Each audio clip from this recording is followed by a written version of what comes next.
Welcome back after the break. चलते हैं अपने अगले सेगमेंट की तरफ जिसका नाम है शोबिज और बताते हैं आपको शोबिज की दुनिया में होने वाली नई बातें हलचल और का, नई नई हलचल। बातचीत का। आपके जो पसंदीदा अदाकार हैं वो किन तरह की एक्टिविटीज़ में मसरूफ़ हैं आजकल, बिल्कुल इस जी। हवाले से आपको बताएंगे। आप सबकी फेवरेट मीरा जी, जो हमेशा अपने इंग्लिश की वजह से, अपने स्कैंडल्स की अपने वजह काम से, से ज्यादा अपनी इंग्लिश की वजह से जानी और मानी अपने जाती हैं। स्कैंडल्स की वजह से मीडिया की जीनत बनी रहती हैं। उनके बारे में एक नई चीज सामने आई है कि अदाकारा जो कि अनुशे अशरफ ने दावा किया है कि मीरा ने मुझसे इंग्लिश की ट्यूशन मांगी थी। अच्छा। तो मेरे ख्याल में ये कोई मायूब बात नहीं है। अगर आप किसी चीज को सीखने की चाह रखते हो और आपको कोई सिखा सकता है तो आपको हाँ। बिल्कुल जाना चाहिए उसके पास कि आप ये मुझे चीज हाँ, सिखाएं। बिल्कुल। तो स्टोरी क्या है वो आपके साथ शेयर करते हैं और आपको बताएं कि अदाकारा अनुशे अशरफ ने एक वेब शो में शरीक हुई जिसमें उन्होंने मुख्तलिफ मौज़ूआत पर गुफ्तगू की। तो अनुशे अशरफ ने दावा किया कि अदाकारा मीरा उनसे इंग्लिश की क्लासेस लेने की ख्वाहिशमंद थी और इसका ख्वाहिश का इजहार वो कर चुकी हैं। अनुशे अशरफ ने एक वेब शो में ये बात की है। मजीद उन्होंने कहा कि मीरा ने मुझसे मुलाकात की थी जिसमें उन्होंने मुझसे कहा था कि क्या तुम हफ्ते में 2 दिन मंगल और जुमेरात ओके। मुझे इंग्लिश की क्लासेस दोगी। अनुशे का कहना था मेरे लिए एजाज की बात थी कि मीरा ने मुझसे ऐसी ख्वाहिश का इजहार किया, लेकिन मैंने हंसना शुरू कर दिया क्योंकि मुझे लगा था कि मीरा जी मेरा मजाक उड़ा रही हैं, मजाक कर रही हैं और मेरे जज्बात के साथ खेल रही हैं। और आपको ये बता दें कि जैसे कि हम सब जानते हैं कि मीरा जी जो हैं वाकई एक लेजेंड हैं, काफ़ी नाम है उनका इंडस्ट्री में, काफ़ी टाइम वो इन रही हैं, बल्कि अब भी इन है। तो जब भी कोई अदाकार जो आपका सीनियर होता है किसी जूनियर के सामने इस तरह की बात करे ना, तो अगला बंदा एक सख्ते में ही होता है कि शायद कहीं ये मेरा चेज़ा तो नहीं लगा रहा है, दूसरे लफ्जों में। तो अनुशे अशरफ ने भी यही कहा कि आई वाज थिंकिंग कि मीरा जी मेरे साथ मजाक कर रही हैं और मैं ज़ोर ज़ोर से हंसने लग गई। तो बाद में ये चीज़ रिवील हुई कि वाकई ही वो मुझसे ट्यूशन लेने की ख्वाहिशमंद थी। खैर ये आज की जो पहली थी खबर मीरा जी के हवाले से, वो आपके साथ हमने शेयर की कि वैसे भी हम जानते हैं कि वो ज़रा खबरों में रहने का उनको काफ़ी शौक़ है और उनको पता भी है कि किस तरह से खबरों की जीनत बनना है, क्या करना है किस जगह पे। हाँ। तो ये आज बात सामने आ गई है कि उन्होंने अपनी गुलाबी इंग्लिश को असल इंग्लिश में तब्दील करने के लिए ट्यूशन लेने का भी बिल्कुल जी। मतलब मीरा जी की इजहार एक कर चीज दी। को हमें वैसे appreciate करना आप चाहिए। बताएं नूर, अगर आपकी तरफ ये ऑफर आए, मीरा जी आपको कहें कि नूर अमान उल्लाह जो हैं वो देखिए मुझे जी, सच्ची ट्यूशन बात दे बताऊं तो तो फिर मुझे तो खुद मीरा जी जैसी ही इंग्लिश आती है। ओ ठीक है। हो। लेकिन मीरा जी की इस चीज को, इस अमल को अप्रिशिएट करना बिल्कुल, चाहिए कि जरूर। इंसान को अगर कोई चीज नहीं आती और वो सीखना चाहता ख्वाहिश है तो हो ना उसे आपके अंदर, सीखना चाहिए। ख्वाहिश हो आपको कि आप नहीं और वो सीखना। इतने क्रिटिसिज्म के बावजूद रुकती नहीं है, टलती बिल्कुल। नहीं है। हाँ, तो टलती बड़ी नहीं अच्छी है। बात है। टलने से क्या मतलब है यार, ये बताओ। मतलब यार टलदी नहीं, कई बारी मुड़िया नहीं मुड़दी।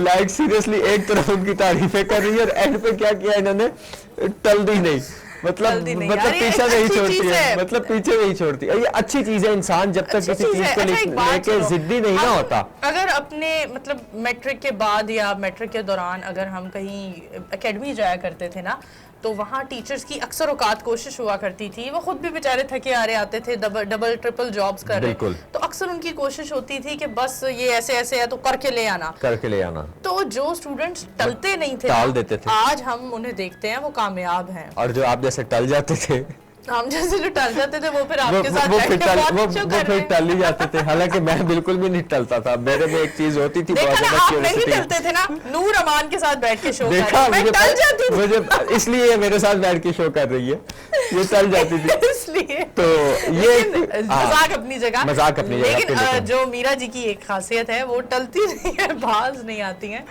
वो लगातार सीखने के अमल से गुजर रही हैं और देखिएगा एक दिन आप उन्हें देखेंगे वो डोनाल्ड ट्रंप को पीछे छोड़ जाएंगी अपनी इतनी अच्छी डोनाल्ड इंग्लिश ट्रंप कर को कौन सकेंगी। सा इंग्लिश आती है, मीरा जी को उनसे ज्यादा इंग्लिश आती है। बिल्कुल जी। खैर बढ़ते हैं अगली स्टोरी की तरफ और देखते हैं कि उसमें आज ऐसा क्या है आपके लिए। बिल्कुल जी, आप सबको बताते चलें कि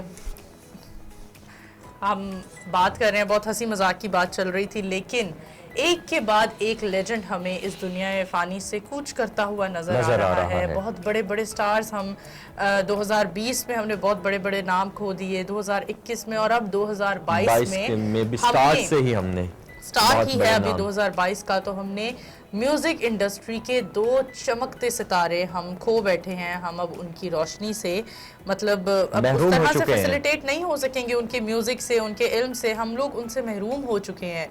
एक तो लता मंगेशकर साहिबा और दूसरा बप्पी लहरी साहब जी बिल्कुल। तो वो भी दुनिया फानी से कूच कर चुके हैं। 27 नवंबर 1952 को कलकत्ता में पैदा होने वाले बप्पी लहरी ने, कैन यू गाइज इमेजिन, 3 साल की उम्र में तबला बजाना सीख लिया था। वाओ। और 3 साल की उम्र में तबला बजाना मतलब आप देख सकते हैं, हम 3 साल के बच्चे को इसलिए स्कूल भेजते हैं कि वो 3 साल की उम्र में कुछ सीखने, समझने और बोलने के काबिल होता है। तो 3 साल की उम्र में एक इंसान ने तबला बजाना सीख लिया, एक बच्चे ने। तो मैं कहती हूँ हम जितने भी बड़े और लेजेंड्स को देखते हैं वो उनके पीछे एक बहुत ही हैरान कुछ स्टोरी होती है, लंबी कहानी होती है, एक लंबा सफर होता है। हम कामयाब होने के लिए कोशिश कर रहे होते हैं, चंद सालों में 7-8 साल की स्ट्रगल हो गई, अभी भी कामयाब नहीं हुए, आज आकर फील्ड छोड़ दी। लेकिन इन लेजेंड्स की अगर हम कहानी सुने तो कितनी बार इन्हें धुतकारा जाता है, कितनी ही बार इन्हें निगलेक्ट किया जाता है, लेकिन उसके बावजूद ये भी टलते नहीं है। तो इनके भी ना टलने की ही वजह होती है कि ये उस मकाम पर जाकर बिल आखिर अपना आप मनवाते हैं। बिल्कुल। मजीद बताएं आपको बप्पी लहरी साहब के बारे में। अगर इन्हें डिस्को म्यूजिक किंग कहा जाए तो भी हरगिज गलत नहीं होगा, क्योंकि बहुत सारे उस दौर में डिस्को म्यूजिक ये मतलब बजाया करते थे और बनाया करते थे, कंपोज किया करते थे, जिस दौर में जरा ज्यादा क्लासिकल का रुझान था। और उनके मशहूर होने की भी यही वजह थी कि इन्होंने एकदम म्यूजिक का ट्रेंड चेंज कर दिया था। अच्छा, बप्पी लहरी साहब का जब जिक्र करें और गोल्ड का जिक्र ना करें तो ऐसा कैसे हो सकता है। हमेशा हमने उन्हें बहुत सारा गोल्ड पहने हुए देखा, इवन तो उनकी अहलिया ने कम सोना पहना होता था और बप्पी लहरी साहब ने बहुत ज्यादा सोना पहना होता था। बेसिकली मैं ये कहूँ तो नए दौर में जो एक गोल्ड का ट्रेंड सेट करने वाले थे तमाम आर्टिस्ट लोगों में, तो वो बप्पी लहरी जी ही थे। एशियन कंट्रीज में लहरी जी ही थे। उन्हें इंडियन गोल्ड मैन भी कहा जाता था और कहा जाता है और कहा जाता रहेगा। बप्पी लहरी साहब एक वो शख्सियत साबित हुए हैं जिनका काम अरसे तक, सालों तक, सदियों तक हम उससे फैसिलिटेट होते रहेंगे, अपने आप को एंटरटेन करते रहेंगे। तो ऐसे लोग हमेशा जिंदा रहते हैं अपने नाम से, अपने काम से, जो अपने जाने के बाद भी लोगों को, कंपेटिटर्स को टफ टाइम ही दे रहे होते हैं। तो खैर, उनके गोल्ड पहनने की आदत के बारे में आप सबको बताएं।